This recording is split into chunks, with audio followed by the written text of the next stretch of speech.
segala bangsa akan berduyun-duyun ke sana, dan banyak suku akan pergi serta berkata, mari kita naik ke gunung Tuhan, ke rumah Allah Yakub, supaya Ia mengajarkan jalan-jalannya kepada kita, dan supaya kita berjalan di jalurnya.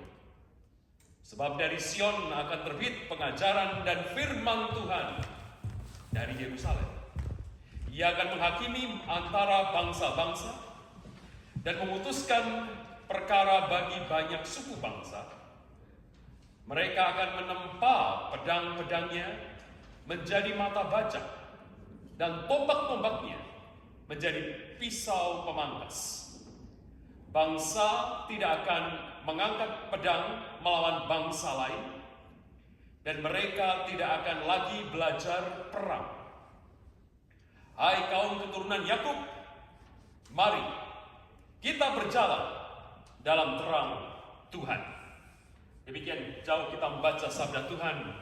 Berbahagialah setiap kita yang setelah membaca firman Tuhan ini, merenungkan firman ini siang dan malam, dan menjadi pelaku-pelaku firman. Haleluya. Horas.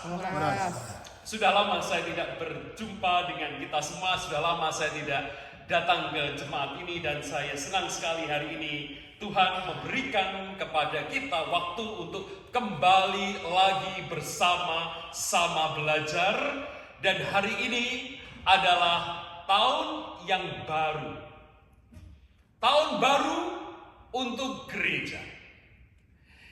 Advent yang pertama adalah awal kalender gereja. Walaupun secara pembacaan Alkitab HKBP tidak mengikuti urut-urutan secara strict dengan 4 bacaan, tetapi paling tidak kita membaca 2 bagian yang masuk ke dalam Revised Common Lectionary. Dan tahun ini kita memasuki tahun yang disebut sebagai tahun A atau tahun Matius. Kalender gerejawi itu ada 3 kalender A, B, C yang diatur berdasarkan pembacaan Injil. Matius, Markus, dan Lukas. Jadi kita sudah baru saja menyelesaikan tahun ketiga, terus kemudian mengulang lagi tahun yang pertama, tahun A, tahun Matius. Hari ini Bapak Ibu dan Saudara, teks Matius yang tidak kita baca diambil dari 2 Matius pasal 24 ayat 36 sampai 44. Yang di situ menceritakan tentang apa yang akan terjadi pada akhir zaman. Akhir zaman di sini yang digambarkan di dalam Matius dikisahkan kalau nanti akan ada 2 orang yang membajak, 1 akan diambil, 1 akan ditinggalkan. Kita sudah sering kali membaca kitab itu, membaca bagian itu. Yang ditinggal adalah yang berdosa. Yang diangkat, yang diambil adalah yang diselamatkan. But that is totally wrong. Mengapa? Karena konteksnya diberitakan di situ. Nuh, pada zaman Nuh itu yang menjadi konteksnya. Nah, kalau kita mengingat pada zaman Nuh, apa yang terjadi? Konteks di zaman Nuh pada waktu itu, ada yang dibinasakan dan ada yang diselamatkan. Yang dibinasakan itu siapa? Yang kena bah. Siapa yang diselamatkan? Keluarganya Nuh. Siapa yang dibinasakan? Yang dibinasakan adalah yang ditinggal di bumi. Siapa yang diambil adalah, ya maaf saya salah. Yang dibinasakan itulah yang diambil, maksud saya. Sedangkan yang ditinggal di bumi adalah keluarga Nuh. Keluarga Nuh ditinggal di bumi. Sedangkan yang diambil adalah semua orang yang kena air bah. They were taken. Mereka diambil. Jadi sebenarnya pasal 24 itu bicara mengenai kalau engkau mau diselamatkan, let yourself be left in the world. Lalu apa kaitannya dengan teks kita? Apa kaitannya dengan Yesaya pasal 2 ayat 1 sampai 5 ini? Bapak Ibu dan Saudara, kita hidup di dalam dunia yang karut marut, penuh masalah. Banyak hal yang bisa membuat kita takut, gentar, khawatir, cemas akan masa depan, akan ekologi yang kemudian terus merosot, moral kehidupan yang makin lama makin kompromistis dan tidak mengenal takut akan Tuhan. Pemerintah satu dengan yang lain makin mengentalkan kekuatannya sendiri-sendiri dan berperang dengan yang lain. Bapak Ibu dan Saudara, kita kemudian memikirkan, oh jangan-jangan ini adalah zaman akhir itu. Bapak Ibu dan Saudara, sejak abad pertama, sejak Yesus ada di dunia, bahkan sebelum Yesus ada, ini realitas yang terus-menerus terjadi. Jadi kalau ada orang yang berkata, oh kita hidup di zaman akhir dan sebentar lagi kiamat, sebentar lagi kita akan memasuki yang disebut sebagai akhir dari segala sesuatu. Well, ini cerita yang terus-menerus berlangsung. Tapi Bapak Ibu paling tidak kita melihat apa yang terjadi di dunia kita. Banyak hal yang membuat kita tidak tenang. Termasuk juga apa yang terjadi di tanah Sumatera. Di Sumatera Utara, di Sumatera Barat. Nah, itulah sebabnya Sinode HKBP mengeluarkan surat untuk semua jemaat. Bahu-membahu saudara yang sekarang sedang terkena bencana. Banyak orang yang mati. Banyak keluarga yang kehilangan sanak saudaranya. Banyak rumah yang harus hancur. Banyak harta yang harus hilang. Dan komunitas yang tercerai berai. Belum lagi juga Gunung Semeru di Jawa Timur mulai aktif lagi. Dan kita bisa menyebut banyak. Dunia kita mulai gemetar dan kita bertanya, is there any hope for us? And if it's there a hope for us, what does God desire? Apa yang sebenarnya Allah harapkan? Apa yang sebenarnya Allah cita-citakan? Dan kalau begitu, how can we live now? Bukan kita diajak untuk kemudian berlaku fatalistis. Ya udah, dunia makin kacau, kita tunggu aja Tuhan datang. Kita tunggu aja Tuhan akan datang kembali dan kemudian menjemput kita. Terus kemudian kita pergi ke surga, ke rumah yang sejati, by and by. Yesaya pasal 2 Bapak Ibu tidak mengajarkan perilaku eskapis. Yesaya pasal 2 ini tidak mengajar bahwa kita tidak merasa hidup di dunia ini sebagai rumah kita di sini. Tetapi justru Yesaya yang kedua ini mengajar kita untuk kita menjadi at home with the world. At home with God's creation. At home with a creation renewed. Saya berikan konteks. Most scholars, Bapak Ibu, itu menunjukkan dan menempatkan Yesaya ini di dalam percakapan sang nabi yang hidupnya 8 abad sebelum Kristus lahir. Dan itu adalah masa ketika dunia juga sedang karut-marut. Apa yang terjadi antara Syria dengan Efraim sedang berperang. Asyur sudah mengintip. Mereka menjadi ancaman untuk Yerusalem, untuk tanah Yehuda, untuk daerah selatan dari tanah perjanjian, kerajaan selatan. Dan Yesaya berbicara kepada dunia yang didominasi oleh politik yang karut-marut ini dan Yehuda. Mereka bingung. Suku Yehuda sedang gamang.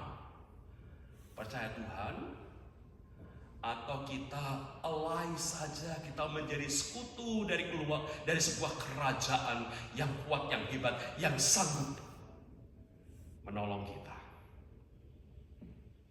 Lalu apa yang Tuhan mau kita belajar dari sini, Bapak Ibu? Yesaya membuat kita untuk memikirkan sebuah visi yang dapat kita pandang, sebuah transformasi hidup yang bisa kita hidupi, dan juga sebuah langkah untuk kita jalani. A vision to behold, a transformation to embody, and a path to walk. Even when the world is filled with disaster, violence, and fear. 3 hal itu. 3 hal itu yang akan kita pelajari dari ayat-ayat ini, Bapak Ibu. Dan sekarang mari kita akan melihat apa visi yang sebenarnya Tuhan mau untuk kita miliki. Lihat ayat 2 dan ayat 3 dari Yesaya pasal 2 ini. Tuhan berkata, akan terjadi pada hari-hari terakhir, gunung tempat rumah Tuhan akan tegak melampaui puncak gunung-gunung dan menjulang di atas bukit-bukit. Walaupun tidak secara real, secara faktual, Bukit Sion itu tidak tinggi. Ada yang masih tinggi di gunung-gunung yang lain.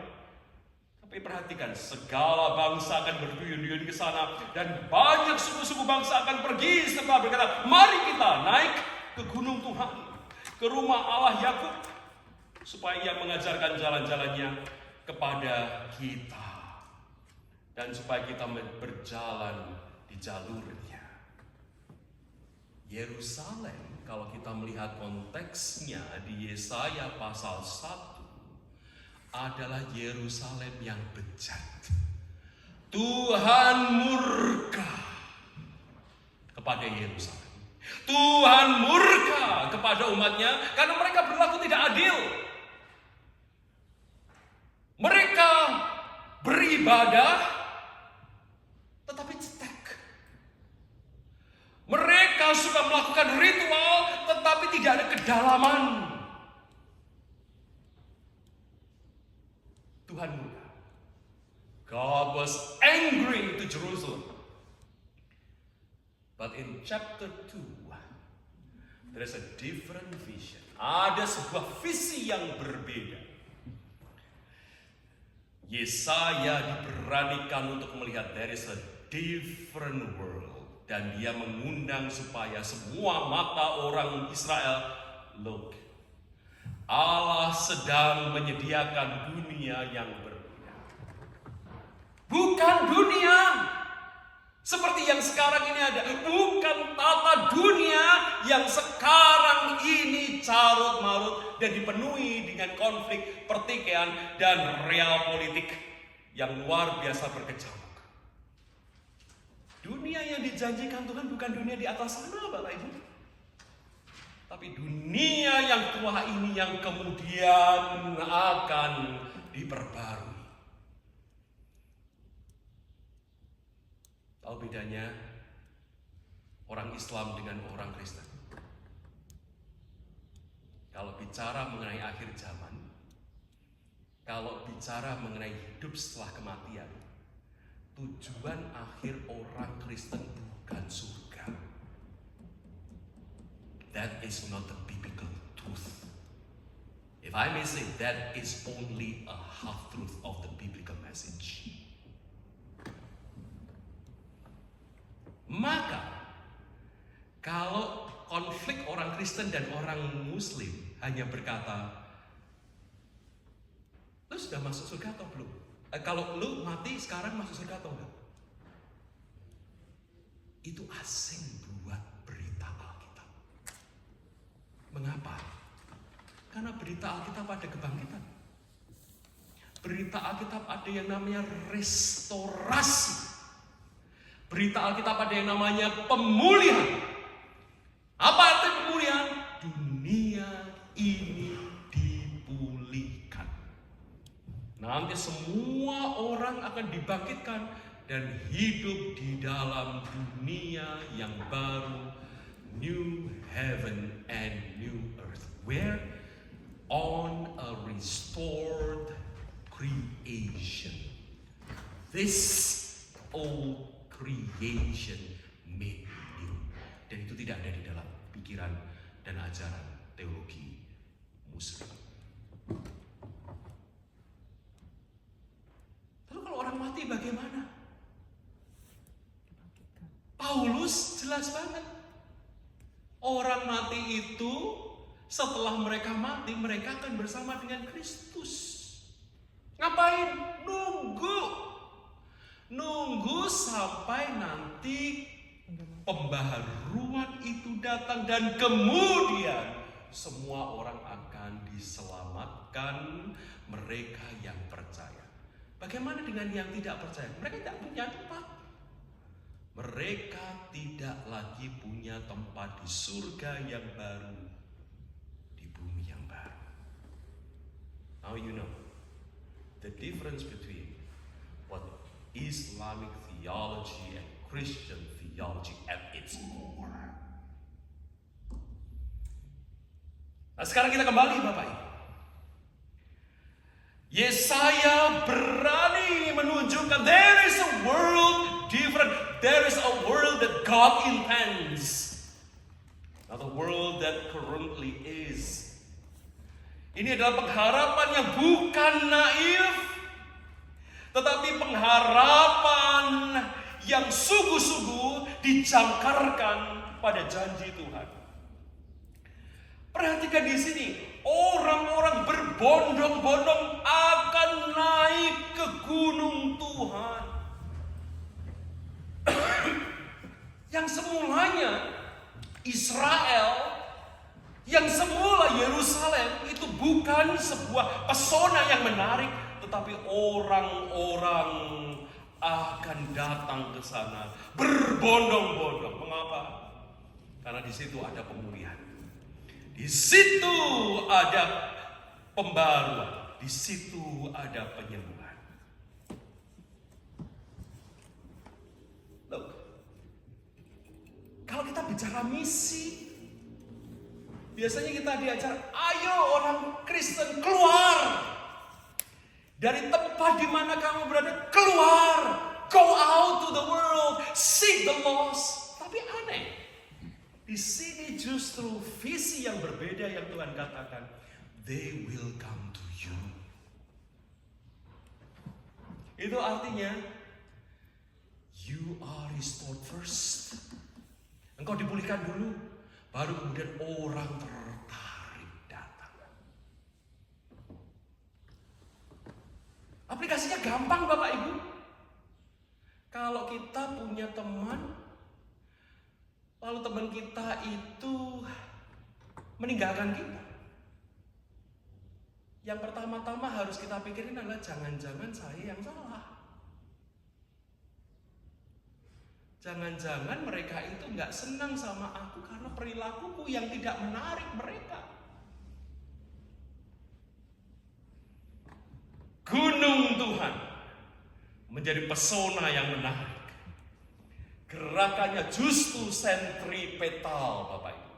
Makin lama makin mengecil, mengerucut ke umat Allah. Dan apa yang terjadi? Bangsa-bangsa akan belajar cara Allah, hidup Allah, jalan Allah, dan bukan kuasa untuk mendominasi, bukan kuasa untuk mengalahkan.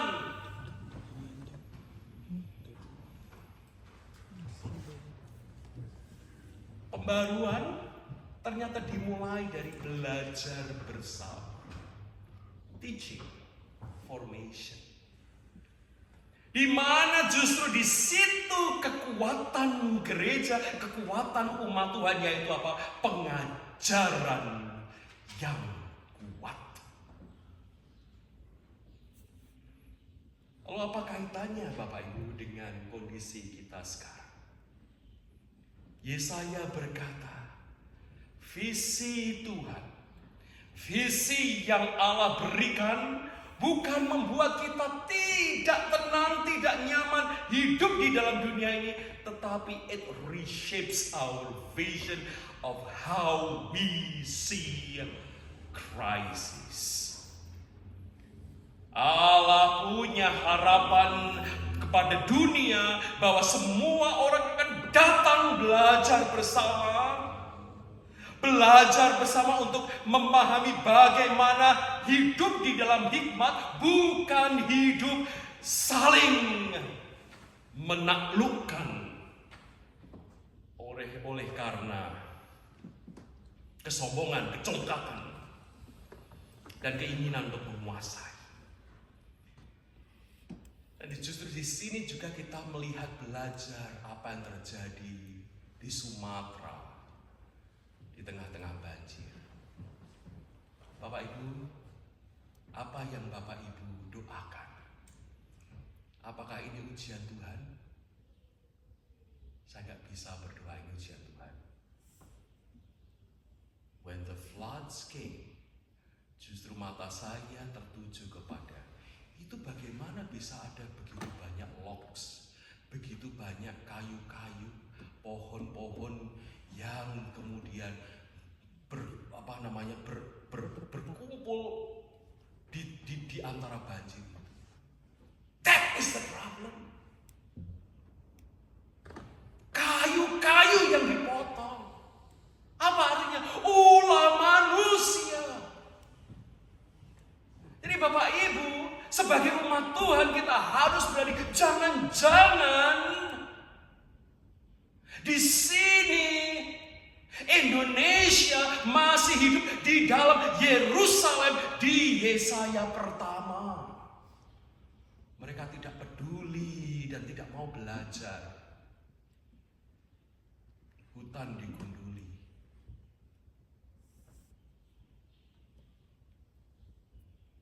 Orang-orang tamak dengan harta. Pemerintah diam saja. Allah memberikan visi yang berbeda. Tapi visi ini tidak cukup Bapak Ibu untuk melakukan adanya transformasi, butuh perubahan. Dan itulah yang disebutkan kemudian bagian yang kedua di ayat 4. They shall beat their swords into plowshares. Ada sebuah transformasi yang harus dihidupi, yaitu apa? Mengubah pedang menjadi bajak. Apa artinya? Turning weapons into tools of life.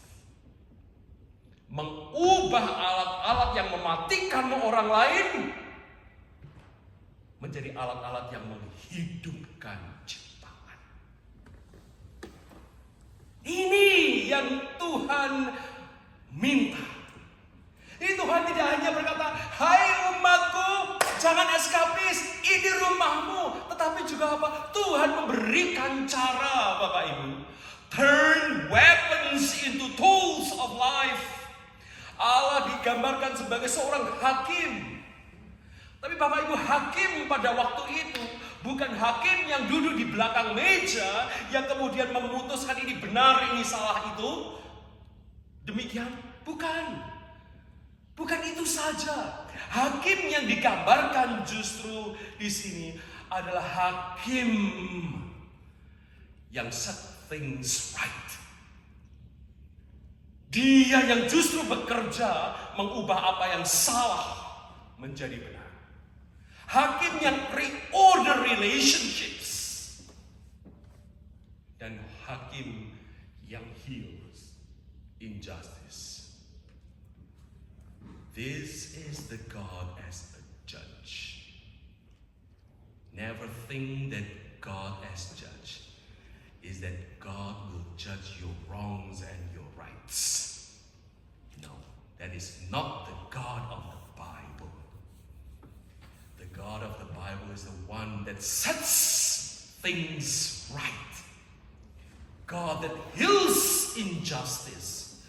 God that reorders relationship. Dan di sini bangsa-bangsa akan diubah menjadi agen transformasi. They learn how to live in wisdom, and they become agents of transformation. Jadi Bapak Ibu, Allah di sini, perhatikan di sini, Allah tidak menghancurkan senjata-senjata itu. Tapi merekalah yang akan mengubah. Humans, the people of God, will reshape them. Apa artinya Bapak Ibu? Visi yang Allah berikan itu bukan visi yang pasif. Ya Tuhan, datanglah segera. Ya Tuhan, ubahlah dunia ini. Enggak.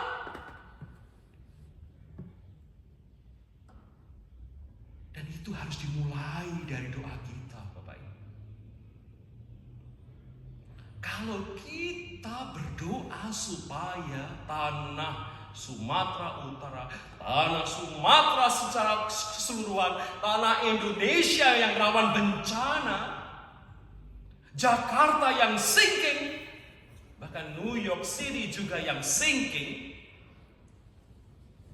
harus dimulai dari juga doa kita.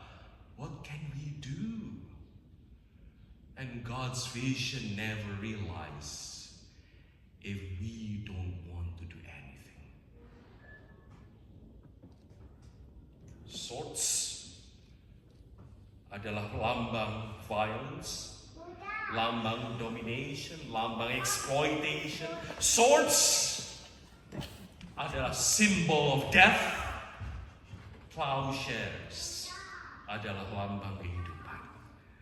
Plowshares adalah lambang cultivation, feeding, and restoring the land. Kalau begitu Bapak Ibu, bicara mengenai pemulihan, umat Allah juga diundang untuk berbagian di dalamnya. Hai umat Allah, engkau tidak boleh tangan terbuka saja dan tidak melakukan apapun juga. Umat Allah diundang untuk berlaku dari eksploitasi, mengeksploitasi ciptaan menjadi agen-agen yang menyembuhkannya. Dari perilaku yang tidak peduli terhadap dunia, terhadap ciptaan Tuhan, menjadi agen-agen yang punya solidaritas. Menjadi orang-orang yang dari awalnya menyalahkan orang lain, menjadi orang-orang yang kemudian berkata, what can we do together? Bencana di Sumatera Utara maupun Sumatera Barat tidak bicara tentang agama. Bencana sama sekali tidak mengenal agama. Berapa banyak tahun 2004 setelah tahun 2004 tsunami di Aceh. Ada orang yang mengatakan, oh ini peringatan Tuhan kepada apa yang terjadi di Nanggroe Aceh Darussalam. Tuhan mengingatkan mereka. Ketika ada orang yang berkata demikian kepada saya, are you sure? Saya katakan, kalau Tuhan menghukum orang berdasarkan agama mereka, banjir saat ini menunjukkan bencana tidak mengenal agama. Lanjut saya katakan kepada orang yang mengatakan, loh tahun 2004 Tuhan mengingatkan orang-orang di Nanggroe Aceh karena mereka tidak mau mengenal Tuhan. Kalau itu benar, saya cerita, saya punya adik tingkat tahun 99 dia masuk ke sekolah teologi tempat saya belajar. Dan dia bukan orang yang sembarangan. Dia punya master dari Jerman untuk engineering. Dia balik ke Indonesia, dia balik belajar untuk belajar teologi. Mengambil Master of Divinity. Kenapa tidak di Jerman? Kenapa harus di Indonesia? Tapi dia mengambil itu. Tahun 99. Tapi tahun 2004, Bapak Ibu, ketika banjir, tsunami melanda, keluarganya habis. Mamanya hilang. Kalau memang Tuhan mengingatkan orang karena agamanya, berarti Tuhan tidak adil terhadap sahabat saya. Now you know, disasters never know religion. Jadi Bapak Ibu jangan cepat-cepat menghakimi orang hanya karena agama mereka. Jadi apa kalau begitu kita bicara mengenai swords? What kind of swords do we carry? Carelessness? Not caring to the world, not caring to the earth, consumerism. Kita membelanjakan lebih banyak daripada yang seharusnya, indifference of suffering. Kita tidak peduli dengan penderitaan orang lain, or polluting habits. Kita punya kebiasaan untuk membuat pencemaran itu tambah besar. Atau sekedar kecil. We say harsh words that destroy our community. All these are means of death, not tools for life. Nah, kalau begitu apa plowshares yang kita bisa kerjakan? What kind of plowshares do we have? Belajar untuk hidup sustainable, Bapak Ibu. Kita belajar untuk menjadi environment stewardship.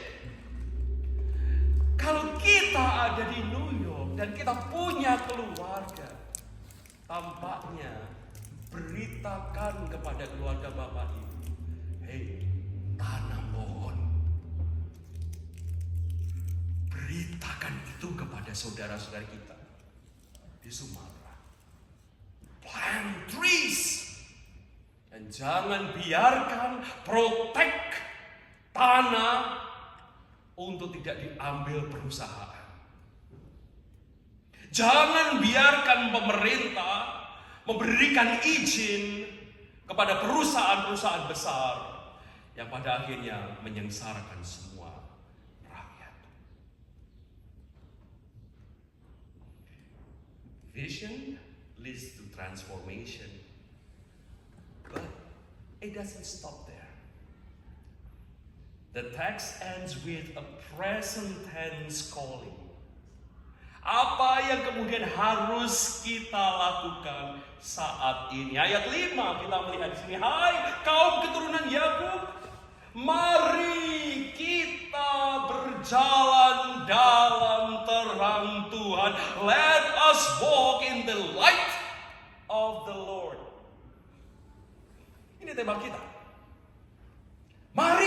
berjalan dalam terang Tuhan. Jadi tema kita justru ada klimaks. Saat ini Tuhan mengundang umatnya. Dari global vision of the creation yang Tuhan berikan di awal dari ayat 2, ayat 3, ayat 5 sangat-sangat personal. You walk with me. Hey you, follow me. Tuhan memanggil komunitas. Tuhan memanggil umatnya terlebih dahulu sebelum bangsa-bangsa lain mengikutinya.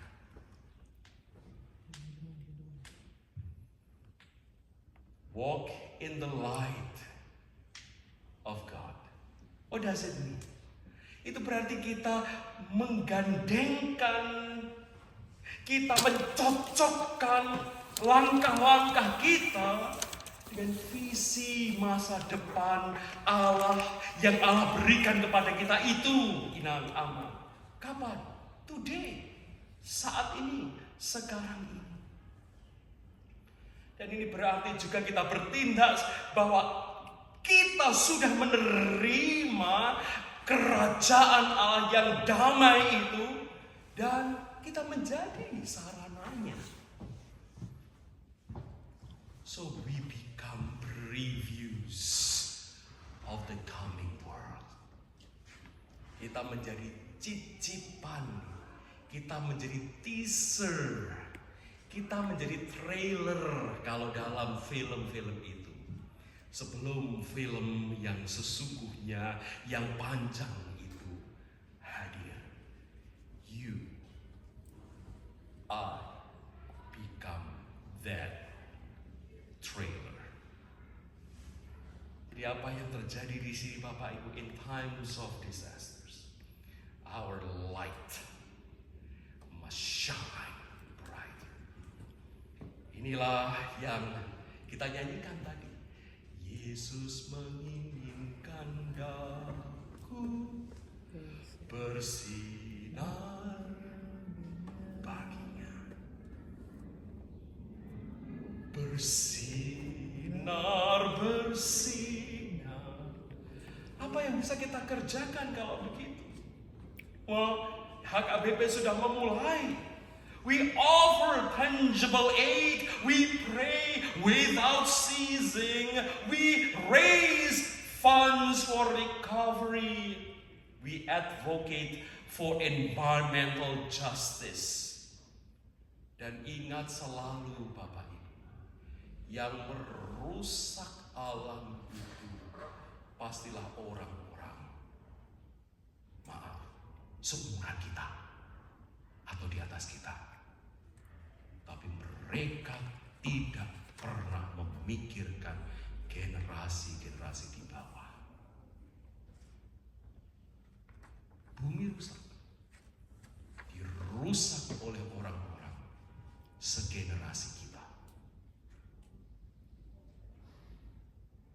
Padahal bumi itu bukan warisan orang tua kita.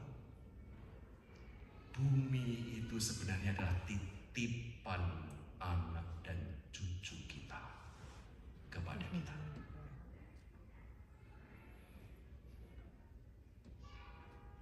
Jadi apa yang harus kita kerjakan? Inang am. Kita menyalakan lilin yang pertama di Minggu Advent. Lilin yang pertama ini mengingatkan kita untuk tidak lepas akan pengharapan. We walk the light. That also means we choose hope. We choose hope rather than fear. We choose hope rather than despair. Tapi harus kita ingat, inang amang, hope is not optimism. Hope is obedience. Hope is refusing to say, this is the way it will always be. No, hope means we live from God's future, not our fear. Dan undangan ini diberikan kepada gereja. Maka saya berharap HKBP Quincy menjadi komunitas yang lebih mengasihi, komunitas yang compassionate, komunitas yang berbela rasa, komunitas yang non-violent. Mulai dari mana? Mulut kita penuh dengan kekerasan, penuh dengan bullying, penuh dengan gosip yang memisahkan kita atau mengerjakan bagian kita sebagai light of God. Dan kita menjadi komunitas-komunitas yang ramah. Hidup kita inam aman. Itulah yang justru menjadikan berita Yesaya ini hidup. Bahkan sebelum kita mengucapkan dari mulut kita. Gak usah berbicara bagaimana orang tertarik masuk ke gereja kita. Mulailah dari bagaimana Tuhan menolong kita untuk terus berubah. Dimulai dari pikiran, dimulai dari perkataan kita. Jadi kita sampai kepada kesimpulan. Yesaya memberikan kepada kita 3 hal. A vision that resists despair. Sebuah visi yang menolak untuk kita putus asa. A change that challenges our habits. Sebuah perubahan yang menantang kebiasaan-kebiasaan kita. And a path that calls us to courageous discipleship. Mari, umat Allah, House of Jacob, ikutilah di dalam pemuridan. Berubah untuk terus menjadi murid Kristus. Yesaya berbisik kepada kita siang ini. There is another world coming for you and for me. Start living it now and walk in the light. Amin. Mari kita berdoa.